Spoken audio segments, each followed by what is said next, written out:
வணக்கம். நான் உங்கள் ஜெயா. இன்றைக்கி நம்ம இந்த வீடியோவில் இங்கிலாந்து எப்படி ஒரு வெல்ஃபேர் ஸ்டேட்டாக மாறுச்சுன்றதை பற்றி பார்க்கலாம் வாங்க.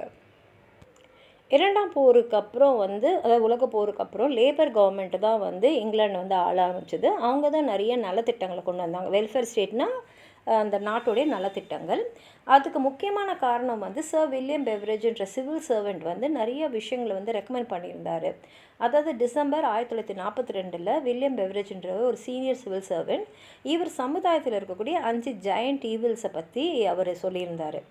முதலாவது டிசீஸ், ரெண்டாவது வாண்ட், இக்னோரன்ஸ், ஸ்காலர், ஐடில்னஸ். டிசீஸ்னால் நோய், வாண்ட்னா தேவை, இக்னோரன்ஸ்னால் அறியாமை, ஸ்காலர்னால் சுகாதாரம் இன்மை, சுகாதாரமாக இல்லாமல் இருக்கிறது, ஐடில்னஸ்னால் சோம்பேறித்தனம், அதாவது வேலைக்கு போகாத ஒரு மனப்பாக்குவம் வச்சுங்களேன். இப்போ இதை பற்றியெல்லாம் அவர் சோஷியல் இன்சூரன்ஸ் அண்ட் அலைட் சர்வீசஸ்ன்ற டைட்டில் ஒரு ரிப்போர்ட் அவர் பப்ளிஷ் பண்ணார். இதை பிரிட்டன் ஏற்கனவே அவங்களுடைய நேஷ்னல் இன்சூரன்ஸ் சிஸ்டம் நிறைய ஏஜென்சிஸ், அதாவது சேரிட்டிஸ், கவர்மெண்ட் டிபார்ட்மெண்ட்ஸ் எல்லாம் சேர்ந்து நிறைய ஏஜென்சிஸ் பார்த்ததுனால அது ஒரு ஃப்ராக்மெண்டட் ஸ்டேட்டாக இருந்தது. இவர் இந்த 5 ஜெயண்ட் ஈவில்ஸை பற்றி சொல்லிட்ட அப்புறம் இதை நம்ம எடுத்து நம்ம நாட்டை நல்லபடியாக கொண்டு போகலான்ற எண்ணத்தில் அவங்க அவர் சொன்ன விஷயங்கள்லாம் கவனத்துக்கு கொண்டாடினாங்க. இதனாலே பார்த்தீங்கன்னா பெவரேஜை ஃபாதர் ஆஃப் த வெல்ஃபேர் ஸ்டேட்டுன்னு சொல்லுவாங்க. அவருக்கு இது பேர் பிடிக்கலனாலும் இதுதான் அவருக்கு வழங்கப்பட்ட ஒரு டைட்டில். பெவரேஜ் இந்த நாட்டில் ஒரு நல்ல சோஷியல் செக்யூரிட்டி இருக்கணுன்றதுனால தான் அவர் அதை கொண்டு வந்தார். ஆனால் இந்த நேஷ்னல் இன்சூரன்ஸ் கான்ட்ரிபியூஷன் வருதுல்ல, இப்போ இந்த இன்சூரன்ஸ்க்கு பணம் போடணும் இல்லையா, அதில் அவர் சிட்டிசன்ஸும் ஈடுபடணும் அப்படின்னு நினச்சாரு. ஏன்னா அந்த கான்ட்ரிபியூஷன் அவங்களோட sense of independence and personal responsibility எடுத்துடக்கூடாது, அவங்க நல்லெல்லாம் அவங்களுக்கும் அக்கறை இருக்கணும் அப்படின்றது தான் அவருடைய எண்ணம். அது மாத்திரம் இல்லாமல் பணக்காரங்க கையிலேருந்து எடுத்து ஏழைங்களுக்கு கொடுக்கறது, இல்லை கவர்மெண்ட்டே எல்லாம் செய்கிறதுனோ இருக்கக்கூடாது, யாரால் என்ன முடியுமோ அதையாவது அவங்க செய்யணுன்ற எண்ணம் அவருக்கு இருந்தது. ஃபர்ஸ்ட் மிஷன் பார்த்திங்கன்னா போர் முடியறதுக்கு முன்னாடி, அதாவது 1944 ministry of national insurance Newcastle setup பண்ணாங்க. 1945 ஜூனில் conservative government family allowances act கொண்டு வந்தாங்க. இதில் என்ன ஆச்சுன்னா 5 ஷில்லிங் ஒரு குழந்தைக்கும் வாரத்துக்கு கொடுக்கப்படும் அப்படின்றது சொன்னாங்க. ஆனால் அது 2வது குழந்தையிலேருந்து தான் இருக்கும் அப்படின்றதும் அங்கே நடைமுறையில் இருந்தது. கேம்பெயினர்ஸ்லாம் ரொம்ப சந்தோஷப்பட்டாங்க. அது எப்படின்னா அந்த ஜென்ரல் எலெக்ஷன் 1945 ஜூலை வரைக்கும் அவங்க வெயிட் பண்ணாங்க. இது இந்த விஷயங்களெல்லாம் கொண்டு வந்தாங்களோ, இந்த வெல்ஃபேர் ஸ்கீம்ஸ் எல்லாம், அது லேபர் பார்ட்டிக்கு பெரிய வெற்றியை கொண்டு வந்தது. கிளெமெண்ட் ஆட்லி இது மூலமாகவே அவர் பவருக்குள்ளே வந்துட்டார். அதனால பெவரேஜ் ப்ரப்போசல்ஸை அவங்க தீவிரமாக நாட்டில் கொண்டு வர ஆரம்பித்தாங்க. இப்போ நேஷ்னல் இன்சூரன்ஸ் அசிஸ்டன்ஸ் பார்த்திங்கன்னா பெவரேஜ் எப்படியெல்லாம் நம்ம செய்யணும் அப்படின்றதுக்கும் அவர் ஏன்னா நிறைய சிஸ்டம் இல்லாமல் ஒரு சிஸ்டமாக கொண்டு வரலாம், எல்லா ஒர்க்கர்ஸும் நேஷ்னல் இன்சூரன்ஸ் ஸ்கீமில் பணம் அவங்க சம்பளத்துலேருந்து வர மாதிரி இதை நடத்துறதுக்கு அரசாங்கம் தான்.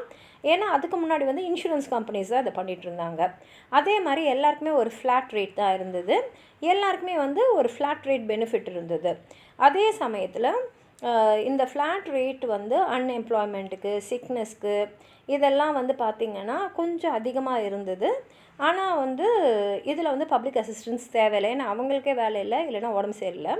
அதே சமயத்தில் வறுமையை உடைக்கிறதுக்கு இன்னும் கொஞ்சம் பெனிஃபிட்ஸ் மாதிரி குழந்தைங்களுக்கு ஹெல்த் கேருக்கெலாம் நிறையா கொடுத்தாங்க. இதனால் பார்த்திங்கன்னா கவர்மெண்ட்டோட பிளான் எதுக்குமே எதிர்ப்பு அவ்வளவாலாம் இல்லை.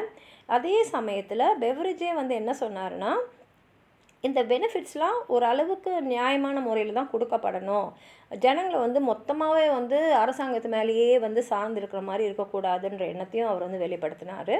நேஷ்னல் இன்சூரன்ஸ் ஆக்ட் 1946னால் அது எல்லா வேலை செய்கிறவங்களுக்கும் இந்த நேஷ்னல் இன்சூரன்ஸ் கம்பல்சரின்னு கொண்டு வந்தாங்க. இது 1946. இதுலேருந்து விலக்கு அளிக்கப்பட்டது கல்யாணமான பெண்களுக்கு மட்டும்தான். ஏன்னா எப்படி இருந்தாலும் அவங்க கணவர் கட்டின்னு இருப்பார். அதே சமயத்தில் இதை பார்த்தா ஜனங்க இந்த குழந்தைங்களுக்காக வாரம் அவங்க வாங்கின அலவன்ஸை இதில் கட்டுற மாதிரி இருந்தது. அதே சமயத்தில் ஒர்க்கர்ஸ்க்கு என்ன கிடச்சிதுன்னா இன்ட்ரப்ஷன் ஆஃப் ஏர்னிங்ஸ்ன்னு, அதாவது உடம்பு சரியில்லை, இல்லை வேலை இல்லாத அந்த காலகட்டம், இல்லை வயோதிகம், இதெல்லாம் வரும்போது அவங்களுக்குன்னு சில பெனிஃபிட்லாம் இருந்தது. அதே மாதிரி வயசானவங்களுக்கு ஒரு ஸ்டேட் பென்ஷன் கொடுத்தது, அதாவது 65 வயசான ஆண்களுக்கும் 60 வயசான பெண்களுக்கும். இதனால் வயசானவங்க வந்து நீங்கள் இன்னும் கூட வேலை செய்யலாம் அப்படின்றது. ஏன்னா அவங்களுக்கு இப்போ இந்த பென்ஷன் கொடுக்குற பணம் மிச்சமாகும் இல்லையா, அதில் வந்து 3/2 பங்கு ஆண்கள் வந்து சரி பென்ஷனுக்கு பதிலாக நாங்கள் வேலைக்கே போகிறோம் அப்படின்ற முடிவில் இருந்தாங்க. தாய்மை அடைஞ்சவங்களுக்கெலாம் வந்து ஒரு குழந்தை பிறக்கும் போது அவங்களுக்கு ஒரு தொகை வந்து கொடுக்கப்பட்டுச்சு. அதுலேயும் வந்து அவங்க என்ஐ, அதாவது நேஷ்னல் இன்சூரன்ஸ் வச்சுருந்தாங்கன்னா அவங்களுக்கு 18 வாரத்துக்கு வந்து இந்த அலவன்ஸ் கொடுக்கப்பட்டது. யாராவது இறந்துட்டாங்கன்னா அதுக்கும் ஒரு அலவன்ஸ் இருந்தது. இது வந்து விதவைங்களுக்கு வந்து அந்த ஈம சடங்கு செய்கிறதுக்கும் மற்ற அதுக்கப்புறம் தேவைப்பட்ட செலவுங்களுக்கும் உதவியாக இருந்தது. அதே மாதிரி இண்டஸ்ட்ரீஸ் இன்ஜுரிஸ் ஆக்ட் வந்து யாருக்காவது வந்து கம்பெனியில் அடிபட்டாலோ இல்லை இறப்பு ஏற்பட்டாலோ அவங்களுக்கு வந்து ஒரு தொகை கொடுக்கப்பட்டது. அதே மாதிரி பெவரேஜோட பிளான் எல்லாமே வந்து 1948க்குள்ளே நடைமுறை கொண்டு வந்தோன்னு நினச்சாலும் அது வந்து அந்த அளவுக்கு சீக்கிரமாக அவங்களால செய்ய முடியல. ஏன்னா நேஷ்னல் மினிமம் ஸ்டாண்டர்ட் ஆஃப் லிவிங்ன்றது ஒன்று, அது பேஸ் பண்ணி தான் எல்லாமே இருந்தது. கவர்மெண்ட் வந்து ஒரு ரேட்டு, அது வந்து 5 இயர்ஸ்க்கு வந்து ஒரு வாட்டி நாங்கள் மாற்றிக்கிட்டே இருப்போம் அப்படின்ற மாதிரி கொண்டு வந்தாங்க.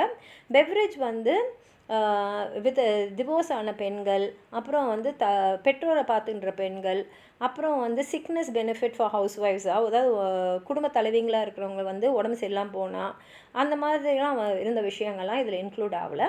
நேஷ்னல் அசிஸ்டன்ட் போர்டு 1948 பார்த்தீங்கன்னா இன்ஷூர் ஆன ஒர்க்கர்ஸ்க்கு மட்டும்தான் இந்த பெனிஃபிட்ஸ்லாம் வந்து இருந்தது.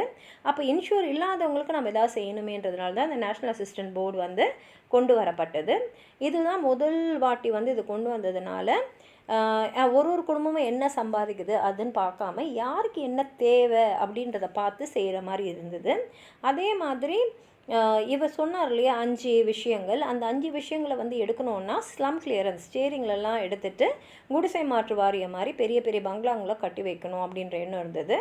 இது வந்து அந்த செகண்ட் வேர்ல்டு வாரில் லுஃப்தாவாஃபே பாம்பிங் அப்புறம் வந்து ஆரம்பிக்கப்பட்டது. இதில் பெரிய பெரிய வீடுங்கள்லாம் கட்டி அதை வந்து அந்த சேரியில் இந்த மக்கள் எல்லாம் வந்து குடியமர்த்தினாங்க.